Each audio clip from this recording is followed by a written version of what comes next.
I'm out here with DJ Conn D, and we're gonna get to his story. Last time I was down here in the area, I got to network with him a little bit, and I'm not gonna go into his story because I'm gonna let him share it. But he expressed his interest in sharing what he was doing, and how he's been coming up, and really the ground level story and what it takes to not only get started, but to build and to go through things and to not let them stop you. So, I'm over here with DJ Conn D, and thanks for letting me come out here. Appreciate it, bro. And appreciate you having me. Definitely. So, yeah, let's start with your story. My name is DJ Conn D. I am an audio engineer. I'm a producer and a DJ. I'm from Columbus, Ohio, by way of Montgomery, Alabama. Been producing since 2008, so it's probably like 10 years now. I've been DJing since 2008. I stopped DJing probably around 2010, 2011. What made you stop DJing? Just in the city, there was a lot of saturated places that if you would like to go play DJs or if you like to get gigs for. Right.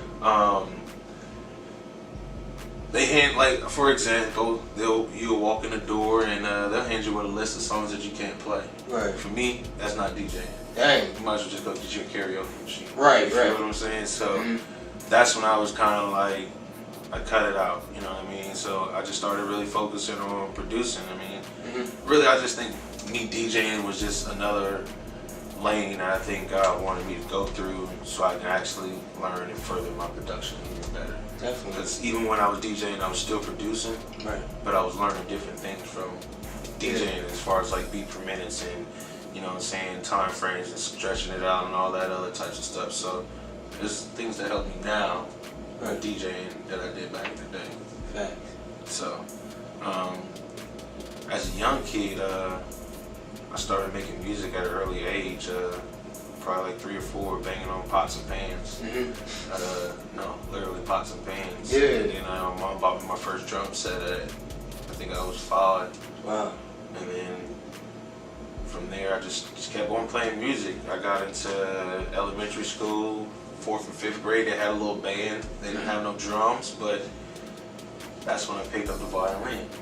So I started playing the violin, did that for 2 or 3 years, and then once I got to middle school, that's when the real band started. Dang. I skipped the violin, put it back to the side, and I went on to the drums. I played the drums probably for like 6th grade, 7th grade. I moved over to the bass drum, and then from there I started playing with the little quads, and then after that I didn't go into high school playing the drums. I was really kind of like a music sports kid. So really as that kid life, I always thought I was going to make it to the league. You know what I mean? So I just focused on, baseball was my sport, so I just focused on baseball. You know what I mean? Just try to keep going. And then once I got to high school, I was that beat person that you would see banging on the lockers. And back in high school, Northland High School, 2003, 2002, there's a group out like right now named Fly Union.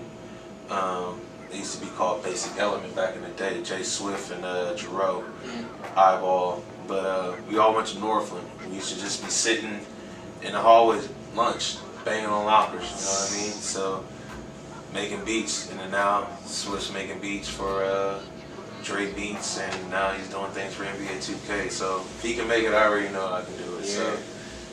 So that's my next step, bro. That's crazy.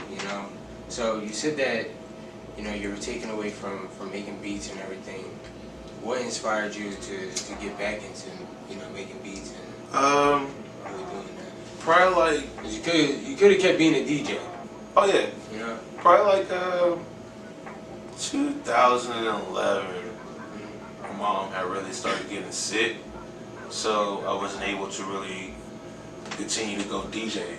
So I would be at home with her. So what I did was, we had an actual garage in the back of the house, like a real 2-car garage. So what I did was, I built 2 10x10 rooms, you know what I'm saying, inside the garage, and just made that my studio, insulated and all that. So when wintertime comes, you know, it's not gonna be cold and all that. So I'll be able to still be at home and take care of my mom, but still do some music things. So I just kept doing my little thing in a little studio, kept making my beats, and that's what really started sparking me to go. And then I think around that time, December of that year, I think 2011, is when I lost my hard drive in a fire in my bedroom. Dang. I literally went in my room because it was cold in the garage. I was just still building the studio, and it was cold in the garage. I went in my room to go just take all my studio stuff I was going to cook up in my room. And I plugged up my hard drive and all that. And literally, I go to my car. I had to go to my car and start my car because I needed an auxiliary cord. You know what I mean? So I needed to shoot over to Sam Mash to go get an auxiliary cord. So I start my car. It was snowing. Go clear off my car. And I get out my car and I come around, and literally I haven't been in my car for minutes. Room's on fire. What? So I'm literally thinking like my mom's in there. And now my mom's legally blind, so you know, I gotta go in there and get her. So I go in there and she's in there trying to throw water on the fire, and I'm like, we gotta get out of here. So thank God it was only just that room. I lost the hard drive. I was able to keep my computer, but lost the hard drive, lost all my music. So that inspired me. That kind of like took me down, and I didn't really want to make the beats, and then I got back up on it. And then literally a year later, my mom had passed. So then that kind of like struck me down. But then really I sat down after 2 months. I was like, yo, I gotta make it. You know what I mean? So that's when We're gonna be back in 1 second. We're gonna take a quick break. You know, we're gonna get some refreshments and whatnot, and stay tuned.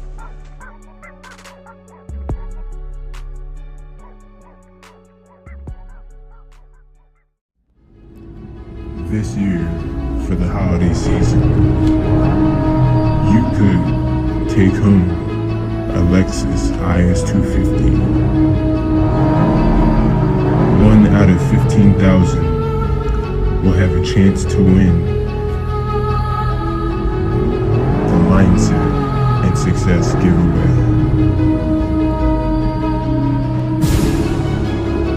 3 runners-up will receive $1,500, and 60% of the proceeds will go to assisting individuals with developmental disabilities. Subscribe to Briads and save your spot now.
Thank you guys for joining us in the second segment of our interview with DJ Conn D, and he was sharing about how his room had just caught on fire, and he was worried about his mom being in that room.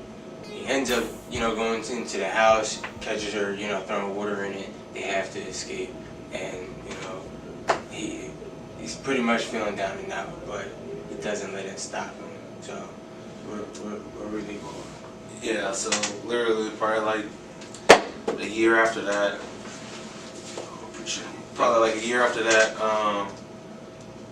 my mom had passed around probably that next January. So that kind of struck me down. But then, like I said, like 2 months, I was down for like 2 months. But then I just really went in my studio that I built out in the garage and just sat in there for, I think, 2 or 3 months and just cooked up. You know what I mean? Literally. You have any siblings? Yes, I have 2 older sisters. You know what I mean? So I'm just a baby boy of 2 older sisters. Yeah. So you had to I had to really get it. But my 2 older sisters have it. You know what I mean? They're older than me, but I just gotta, get it. So now I'm out here getting it. Start doing my little production thing. From there, I just kept grinding, and I was like starting to get discouraged because I was like, damn, I ain't really making nothing. I ain't really doing nothing. You know what I mean? So I think it was probably like 2016. 4 years go by. 4 years of just grinding. 2016 is when my cousin Maurice Gregory, he called me one night, and literally, I kid you not, probably like 2 or 3 nights before, I was on my knees and I was praying to God, like, just send me an artist that I can just work with. You know what I mean? So my cousin Maurice called me up and said, hey, that Dropbox, because I had been sent him some beats for his artist, but that was a couple years ago. Yeah. He's like, hey, that Dropbox you had set up, I don't know the password, none of that. I just gonna have to call you and you send him the beats. So that dude called me. His name is Chris Lowe. You know what I'm saying? We sat on the phone probably for about like 3-4 hours. You know what I mean? And just talked about music. You know what I'm saying? Our interest in music, and just life. Period. You feel me? So from there, I just kept making beats. Just kept keeping in contact. So then we dropped he was getting ready to drop an album, but I threw him a couple beats and he had to go back in the album and put those songs on the album. So, and that album was the Belly album that he dropped with Taylor. So we did that, and from there I was like, hey guys, I really like your vibe, I like the way you pushing these songs out, like, let's do a tape. So we got together over the phone, FaceTime, literally, no shit you not, FaceTime over the phone every day, and came up with an album we called it Juice. You know what I mean? And I think we had probably about 12, 13 songs on there. I think it was just a regular old nice little hood classic, but it was my first album ever produced, and my first album ever executive produced. You know what I mean? So I really learned a lot of ropes and whistles on that. And we took some bad moves, you know what I mean? And we made some good moves, but it was a learning process. Definitely. Now, I saw that, you had mentioned God a couple times. Mm-hmm. Like, what makes you, have faith, because, I mean, I grew up in the church, but, Did you play drums in the church? Yes, I did. Right. I always played drums in the church. Like, I was young, I'm gonna be real with you. The dude that used to play the drums in the church, it's kind of like a funny story, but, like, they used to always be kind of late. So, I think that's when I kind of started really getting my chance to start playing. And then finally, like, I told my mom one day, I'm not getting off of these drums, man. Right. Like, for real. I'm not, you know what I mean? Like, why should I? You know what I mean? So, from there on, I just kept playing. And then finally, I kind of steered out of the church, but my faith always stayed strong. You know what I mean? Because it was always in me. And I just seen God just do, like, a lot of miraculous things in my life. You feel what I'm saying? Like, I done did some dumb things in my life. You know what I mean? Not saying no murders, no shit like that, but just some things where I could have just been locked up. Now that I look back, hanging around the wrong people, you feel what I'm saying? Being in the wrong place, wrong time, but you feel me? So, I don't know. It's all learning experience. It's all learning experience, and I just, heavily pray, you feel me? So I'm real heavily faith driven. Definitely. Because you can't do nothing without them, you know what I mean? Like, I don't know. There's a lot of people who might not be faithfuls, you know what I mean? But me, personally, DJ Conn D, I put God first. You know what I mean?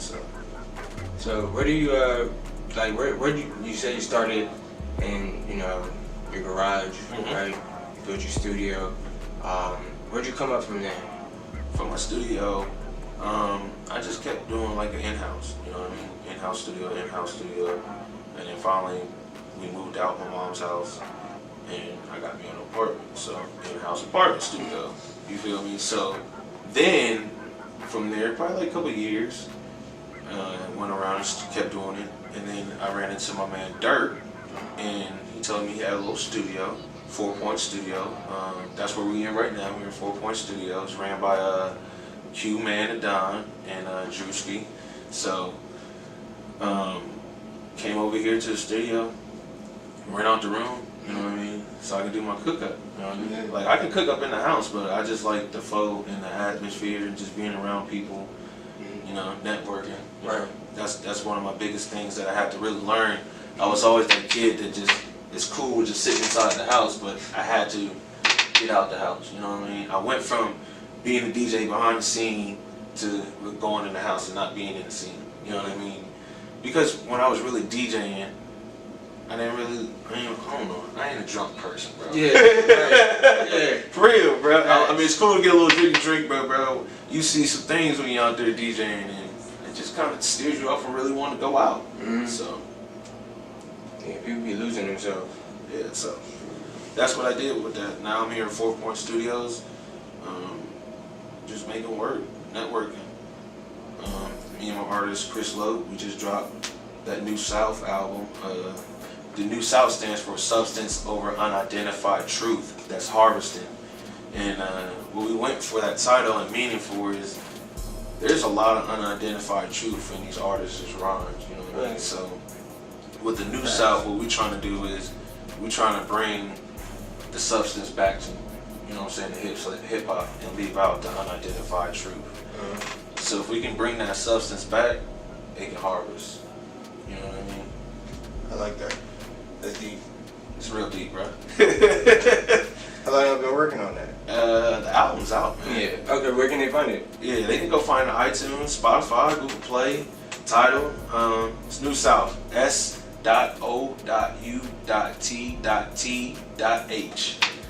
That's why we spelled it differently, you know what I'm saying? Because that's, you know what I'm saying, substance over the truth that's harvested. Right. You know what I'm saying? We want the truth to harvest, not the fake stuff. Definitely. How do you feel about like all this fake stuff? I know you shared a little bit, like seeing how music. I mean, I feel like this, bro. Music is music. It's always entertainment.